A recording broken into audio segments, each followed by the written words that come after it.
నమస్తే, నేను మీ కుప్ప పద్మిని. ఇన్నాళ్ళు మీ సపోర్ట్ ని నాకు అందిస్తూ, మీ ప్రేమని నాకు అందిస్తున్న ప్రతి ఒక్కరికి కృతజ్ఞతలు. ఇప్పుడు చూడబోతున్న ఈ వీడియో కూడా ఖచ్చితంగా మీకు ఉపయోగపడుతుంది.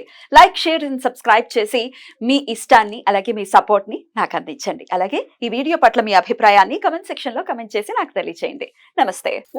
Welcome to our channel. నేను పద్మిని. ప్రస్తుతంతో పాటు ప్రముఖ ఆధ్యాత్మికవేత్త, ఆస్ట్రోన్యూమరాలజిస్ట్, ఎనర్జీ వాస్తు స్పెషలిస్ట్, శ్రీ విద్య ఉపాసకురాలు శ్రీమతి జయప్రద గారు మనతో పాటు ఉన్నారు. మాట్లాడదాం. నమస్కారం అండి. నమస్తే అమ్మా, శ్రీమాత్రే నమః. బాగున్నారా జయప్రద గారు?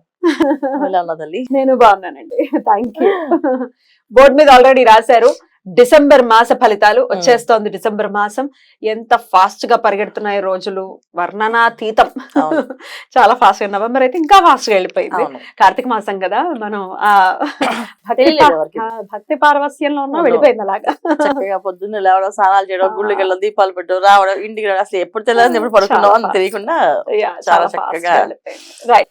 ఇక ధనుర్మాసం మొదలు కాబోతోంది. డిసెంబర్ మాసం కూడా 1వ తారీఖు నుంచి మళ్ళీ నెక్స్ట్ ఇయర్ ఫస్ట్ వరకు కూడా ద్వాదశ రాశుల వాళ్ళకి ఎలా ఉంటుందో చెప్పబోతున్నారండి. తప్పకుండా చెప్పాలి, తప్పకుండా. ఎందుకంటే ఈ డిసెంబర్ మాసం చాలా మందికి అన్ని విధాలా బాగుంటుంది అని అనుకోవాలి ఇప్పుడు. ఎందుకంటే కార్తీక మాసము ప్లస్ మార్గశిర మాసము, ధనుర్మాసం, ఈ 3 మాసాలు ఎప్పుడు ఏంటంటే ఎంత టైం ఉన్నా అసలు ఏ పని ఉన్నా అసలు ఏం గుర్తుండదు. ఎన్ని ప్రాబ్లమ్స్ ఉన్నాయి, ఎన్ని కష్టాలను గుర్తుండవు.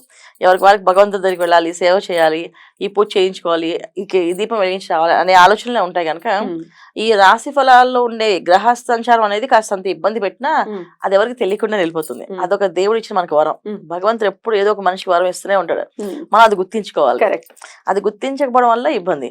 మాస ఫలితాల్లో ఎలా ఉంది ఈ మాసం అంటే అందరికీ సుమారుగా కొంచెం బాగుంది, కాస్తంత ఇబ్బంది ఉంది. అయితే బాగున్నా ఇబ్బంది ఉన్నా అందరూ దేవాలయానికి వెళ్ళడం, దర్శనం చేసుకుని ఏదో రూపంలో స్వామివారి దర్శనం చేసుకుంటూ అసలు దీపం పెట్టడానికో పూజ చేయడానికో వెళ్తూ ఉంటాం కనుక ఈ అనుగ్రహం మనకి ఆ స్వామివారి దగ్గరికి వెళ్ళడం వల్ల అనుగ్రహం మనకి చక్కగా ఉంటుంది. అయితే గోచారంలో ఈసారి ఉన్న గ్రహస్థితి మనకి చూసుకుందాం తప్పకుండా. సో వృషభ రాశిలో గురువు వక్రించి ఉన్నాడు, కర్కాటక రాశిలో కుజుడు ఉన్నారు, తర్వాత కన్యా రాశిలో కేతు, తర్వాత మనకి వృశ్చిక రాశిలో రవి బుధులు కలిసి ఉన్నారు, తర్వాత మనకి మకరం రాశిలో శుక్రుడు. ఇదొక గొప్ప యోగం. ఈ మాసంలో ఈ మకర రాశిలో శుక్రుడు రావడం అనేది చాలా రాశుల వాళ్ళకి కొంచెం యోగంగా అనిపించవచ్చు, బాగుంటుంది కూడా వాళ్ళకి. తర్వాత కుంభరాశిలో శని భగవానుడు, మీన రాశిలో రాహు. ఈ కాంబినేషన్స్ అన్ని మనకి శని భగవానుడు, రాహు అయితే ఎప్పటి నుంచో ఉన్నారు. సో ఈ కాంబినేషన్స్ లో ఏంటంటే గురువు వక్రించి ఉండడం వల్ల కొన్ని లాభాలు ఉన్నాయి కొంతమందికి, కొంతమందికి ఇబ్బందులు ఉన్నాయి. శని భగవాన్ వక్రగతి నుంచి నార్మల్ స్థితికి వచ్చినందుకు కొంతమందికి చాలా హ్యాపీగా ఉంది, కొంతమందికి కాస్త మళ్ళీ ప్రాబ్లమ్ స్టార్ట్ అవుతుంది. సో మనం ఎవరెవరికి ఎలా ఉందో మనం ఈ విషయాలు తెలుసుకుంటూ వాటికి పరిహారం చేసుకో. ఏం లేదు, మనం ప్రతి విషయాన్ని భయపడట్లేదు. ఇది ఇలా ఉంది కనుక మనం పరిహారం చేసుకుంటూ నామస్మరణ చేసుకుంటూ భగవంతుని మించిన శక్తి అయితే ఎవ్వరికి ఏది లేదు. ఆయన దగ్గర పూజా పునస్కారం, జపము, అనుష్ఠానం చేసిన వాళ్ళకి ఆయనే కాపాడతారు. గ్రహాలు మనం ఏమి చేయవాలి, తప్పకుండా అది నేను నమ్ముతాను 100%. తప్పకుండా. సో ఖచ్చితంగా ఏ రాశి వాళ్ళకి ఏ ప్రాబ్లం ఉన్నా వాళ్ళు సాల్వ్ చేసేసుకోవచ్చు, ఇబ్బంది ఏమో. 15th నుంచి కూడా రవి ధనుసు రాశిలోకి వెళ్ళబోతున్నారు. అంటే పంచమాధిపతి భాగ్యస్థానంలోకి భాగ్యస్థానం అది మంచి ప్లేస్ అని అనుకోవచ్చు. మంచి ప్లేస్. ధనస్సు రాశిలో రవి భగవాన్ అంటే రవి జనరల్ గా మకరంలో దిగ్బలాన్ని పొందుతాడు, దశమ స్థానానికి. ఏంటంటే దిగ్బలాన్ని పొందుతాడు ఆయన మకర రాశిలో. సో ధనస్సు దగ్గరికి వెళ్తే ఆల్మోస్ట్ మకరం దగ్గర ఉన్నట్టే కదా. సో ఖచ్చితంగా ధనస్సులో రవి వెళ్ళే వాళ్ళు చాలా మందికి ఉన్నతమైన స్థానాలకి, పదవులకి రావు అనుకునే వాళ్ళకి అవి ఇప్పించడం వస్తుంది. ఎందుకంటే ఇక్కడ శుక్రుడు వచ్చాడు, మళ్ళీ శని భగవానుడు, అందరు కాంబినేషన్స్ ఉన్నమాట. రవి, శుక్ర, శని, రాహు ఒక గ్రహమాలికలో వచ్చినట్టు ఏర్పడుతుంది. అంటే మనకి గురువు కూడా ఉన్నట్టు అక్కడ. ఎందుకంటే గురువు వక్రించి మేషాన్ని చూసినట్టు ఆ లెక్కన మనకి మొత్తం పంచగ్రహాలు ఒకే మాలికలో వచ్చినప్పుడు అదొక రకమైన యోగం. అది షష్టగ్రహాలు 6 ఉన్నాయి, 1 2 3 4 5 6 మీరు అన్నట్టుగా గురువు బ్యూటిఫుల్ అండి. చాలా మంచి ఈ స్థితి మాత్రం చాలా మంచిది. మరి దీని రీత్యా మరి ద్వాదశ రాశుల వాళ్ళకి ఎలా ఉంది ఇప్పుడు? మరి మిథున రాశి వారికి ఎలా ఉండబోతుందండి డిసెంబర్ మాసం? తప్పకుండా మిథున రాశి వాళ్ళకి ఈ మాసం కొంచెం యోగకరంగా, చాలా అన్ని పనులు అనుకూలంగా, అంటే గత మాసం అంతకుముందు మాసం నుంచి వాళ్ళు పోల్చుకుంటే ఈ మాసం వీళ్ళకి చాలా బాగుంది, బ్రహ్మాండంగా. ఎందుకంటే వీళ్ళకి ద్వితీయంలో కుజుడు, ఖచ్చితంగా కుటుంబంలో సపోర్టు సపోర్ట్ చేయని వాళ్ళు, కలవను అన్న వాళ్ళు కూడా రావడము, లాక్కు రావడం. ఎందుకంటే కుజుడు అంటేనే ఏంటంటే ఆయనకి అగ్రెసివ్ ప్రాణి అంటాం కానీ ఎమోషన్ పర్సన్ ఆయన. ప్రతి విషయాల్లో తన వాళ్ళకి ఎమోషన్, అంటే బయట వాళ్ళకి కాదు. కొంచెం స్వార్థపరులు అంటారు చూడు. స్వార్థం అంటే తన కుటుంబం కోసం తను చేస్తారు, మంచిదే వేరే అది. వాళ్ళకి చేయరు. అది మంచి స్వార్థమే మంచి కదా. quality. సో నా వాళ్ళకి నేను నన్ను నమ్ముకున్న వాళ్ళకి నేను న్యాయం చేయాలనే తత్వం ఉంటుంది. సో దానికి ఏంటంటే కర్కాటకలో కూర్చొని రావడం వల్ల ఏంటంటే కుటుంబం అందరూ సపోర్టింగ్ సిస్టమ్ అనేది వీళ్ళకి, అంటే సపోర్ట్ గా వీళ్ళందరూ నిలబడతారు ఒక సిస్టమ్ లా వీళ్ళకి. నేను చేస్తామని ఎప్పటి నుంచో విడిపోయిన స్నేహాలు ఉంటాయి, అవి కలవడం, వాళ్ళు రావడం, కొత్త కొత్త బంధుత్వాలు రావడం, అంటే కొత్తగా వాళ్ళు మళ్ళీ మొదలు పెట్టడం. అంటే వీళ్ళ బంధుత్వాలు కొత్తగా రావడం అంటే ఎప్పుడో విడిపోయిన వాళ్ళు మళ్ళీ కలిసి లేదు మనందరం ఒకటే ఫ్యామిలీ అని చెప్పేసి కలవడం. ఇలాంటి విందులు, వినోదాలు, ఆనందాలు, సుఖాలు, సంతోషాలు వచ్చే కార్యక్రమం వీళ్ళకి మిథున రాశి వాళ్ళకి ఉంది. శుభకార్యాలు, శుభాలు అన్ని జరిగేవి, కలవడం, ఇది ఒక లాభం వీళ్ళకి. ఇంకొక లాభం ఏంటి వీళ్ళకి, మళ్ళీ శుక్రుడు ప్లస్ శని భగవానుడు రాహు, ఈ కాంబినేషన్స్ కూడా వీళ్ళందరికీ ఏంటంటే చాలా యోగ్యమైన కాంబినేషన్స్.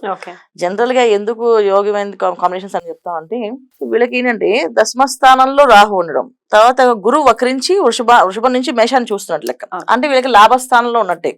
సో లాభస్థానం ఉన్న వాళ్ళంటే కుజుడు ప్లస్ గురువు కాంబినేషన్స్ వల్ల ఏంటంటే ఒక పెద్దరికం రావడం, వీళ్ళకి ఒక పెద్ద పోస్టులు రావడం, ఉద్యోగాల్లో ఉన్నత స్థానాలకు వెళ్ళడం, వ్యాపారం చేయడానికి సపోర్ట్ దొరకడం, అంటే లోన్స్ కోసం ప్రయత్నం చేస్తున్నారు, లోన్స్ రావడం, లేదు లోన్ ఎందుకు మేమే ఇస్తామని ఇంట్లో వాళ్ళు సాయం చేయడం, ఇంట్లో వాళ్ళతో పెట్టుబడి పెట్టడం, ఇవన్నీ వీళ్ళకి మిథున రాశి వాళ్ళకి లాభాలు ఉన్నాయి. సో వివాహం కాని వాళ్ళకి వివాహాలు అవ్వడం, ఎందుకంటే ఇక్కడ అష్టమంలో శుక్రుడు అది యోగానికి కాకపోయినా మకరంలో శుక్రుడు గనక యోగాన్ని ఇస్తాడు. అది జనరల్ అష్టమ శుక్రుడు అంటే ఇస్తారా అంటే అలా కాదు, మకరంలో శుక్రుడు యోగాన్ని ఇస్తాడు. సో మకర రాశికి అధిపతి శని భగవానుడు, కుంభరాశికి మకర రాశికి ఆయనే ఉన్నాడు. సో శని భగవాన్ ఎప్పుడైతే మిథున రాశికి యోగాన్ని ఇస్తాడు కనుక ఖచ్చితంగా వీళ్ళకి వివాహాలు అయ్యే అవకాశము, మంచి అందమైన అమ్మాయి కానీ అందమైన అబ్బాయి కానీ రావడం కానీ ఇవి జరిగే అవకాశం ఎక్కువగా ఉంది. ఎప్పుడు అష్టమ స్థానంలో ఏ గ్రహం ఉన్నా సీక్రెట్ హౌస్ అనమాట అది, ఎవరిని ఎప్పుడు ఏమి ఇస్తా తెలియదు. కానీ శుక్రుడు ఉంటే ఏమి ఇస్తాడు ఆయన, ఎంత సీక్రెట్ గా ఇచ్చినా ప్రేమని, మనుషుల్ని, అందాన్ని, చందాన్ని అదే కదా ఇస్తుంది ఆయన, దాన్ని దాచిపెట్టేవాడు అదే ఇస్తాడు ఆయన. దాంట్లో ఏ గ్రహం ఉంటే ఆ సీక్రెట్ ప్లేస్ వాళ్ళు ఇస్తారు. సో ఆయన ఎప్పుడున్నా శుభగ్రహం, పూర్తి శుభగ్రహం. ఆయన ఇచ్చేది ఎప్పుడు కూడా ఏంటంటే మంచినే ఇస్తాడు. ఒక మంచి సంతానాన్ని, అందమైన సంతానాన్ని ఇవ్వచ్చు, సో అందమైన భార్యని ఇవ్వచ్చు, అందమైన భర్తని ఇవ్వచ్చు, సో సంబంధ బాంధవ్యాలు అన్ని మంచిగా అందంగా ముడిపడచ్చు. ఇలాంటి కాంబినేషన్స్ ఉంటాయి వీళ్ళకి. సో చక్కగా వీళ్ళు చేసుకుంటూ వెళ్ళొచ్చు. అయితే బుధుడు వక్రించున్నారు మెయిన్ వీళ్ళకి. రాసాధిపతి బుధుడు వక్రించున్న వల్ల కాస్తంత మాట్లాడేటప్పుడు కాస్త ఆ సమయస్ఫూర్తి రాకపోవడము, ఆ టైంకి వాళ్ళకి గుర్తు రాకపోవడం, కొన్ని విషయాలు తెలియక కొన్ని తప్పులు చేయడము, మిస్టేక్స్ జరగడం. ఎందుకంటే దశమస్థానంలో రాహు అనేది కొంచెం కష్టపట్టి శని ఇచ్చే ఫలితాలే రాహు అని ఇస్తుంటాడు. సో ఇక్కడ శని రాహు చూసుకుంటున్నారు కనుక నవమ స్థానంలో శని భగవాన్ ఏం చేయలేదు అనుకున్నా, రాహు దశమస్థానంలో రాహు ఉంటే శని భగవాన్ ఉన్నట్టే లెక్క మిథున రాశి వారికి. సో దానివల్ల కాస్తంత మాయలో పడచ్చు, ఇబ్బంది పడచ్చు, కాస్తంత ఏదైనా మాట ఆ సమయాన్ని గుర్తు రాకపోవచ్చు. ఇలాంటి సిచ్యువేషన్స్ కొంత ఇబ్బంది ఉన్నప్పటికీ కూడా మంచి ఫలితాలు, మెరుగైన ఫలితాలే ఉన్నాయి. ఒక బ్యూటిఫుల్ మంత్ గా ఖచ్చితంగా కన్సిడర్ చేస్తారు మిథున రాశి వారికి డిసెంబర్ మాసం. అయినప్పటికీ చేసుకోవాల్సినటువంటి పరిహారాలు ఏమైనా ఉన్నాయా? తప్పకుండా, ఎందుకంటే బుధుడు వక్రించి ఉన్నారు కదా, వీళ్ళు రాసాధిపతి అయినా బుధుడు వక్రించారు. ఎందుకంటే ఆయన ఉంటేనే మెయిన్ కదా మైండ్, ఆలోచన విధానం, మాట్లాడే విధానం, ఈ మార్కెటింగ్ స్కిల్స్ లో మాట్లాడేది. ఇప్పుడు మార్కెటింగ్ స్కిల్స్ లో ఎందుకు డౌన్ అయిపోతారు వీళ్ళంటే కుజుడు ద్వితీయాలు ఉండడం వల్ల స్పీడ్ గా మాట్లాడతారు, కోపం వస్తుంది, ఆన్సర్ గట్టిగా చెప్తారు, అప్పుడు అది ఫెయిల్ అయినట్టే కదా. ఇవి జరుగుతుంటాయి. అవి కంట్రోల్ అవ్వాలంటే మెయిన్ చేయాల్సిందంటే విష్ణు సహస్రనామం పారాయణ, విష్ణు ఆరాధన, లక్ష్మీ హృదయం చదువుకోవడం, లక్ష్మీ అష్టకం చదువుకోవడం, లక్ష్మీ హృదయం వస్తే లక్ష్మీ హృదయం చదువుకోవడం, వినడము, ఇంట్లో మార్నింగ్ లేవగానే పెట్టడము, ఇంట్లో అది వింటూ ఉండడము, వచ్చిన వాళ్ళు చక్కగా చదువుకోవడము, రాని వాళ్ళు అష్టకాన్ని, లక్ష్మీ అష్టకం ఉండదు, అది పెద్దగా కష్టం ఉండదు, చాలా ఈజీగా చదువుకోవచ్చు. లక్ష్మీ చదువుకోవడం, విష్ణు సహస్రనామ పారాయణ చేయడం, ఇవి చేసుకుంటూ వెళ్ళడం. బుధవారం పూట వైష్ణవ ఆలయానికి వెళ్ళడం, ప్రదక్షిణాలు చేస్తూ ఉండడం, అన్ని పనులు చక్కగా అవుతుంటాయి. ఈ ధనుర్మాసం కూడా కాబట్టి చక్కగా వాళ్ళు విష్ణు ఆరాధన ఇంకా అద్భుతంగా చేసుకోవచ్చు. వినడం హ్యాపీగా, అది వింటూ ఉంటే ఆ వినసొంపుగా అది వింటే చాలు వీళ్ళకి ఆ ఎనర్జీస్, పాజిటివ్ ఎనర్జీస్ వచ్చేస్తాయి. చాలా బ్యూటిఫుల్ గా ఎక్స్ప్లెయిన్ చేశారు. మరి ఇక నెక్స్ట్ వీడియోలో కర్కాటక రాశి గురించి తెలుసుకుందాం. థ్యాంక్ యూ అండి. నమస్తే. శ్రీమాత్రే నమః.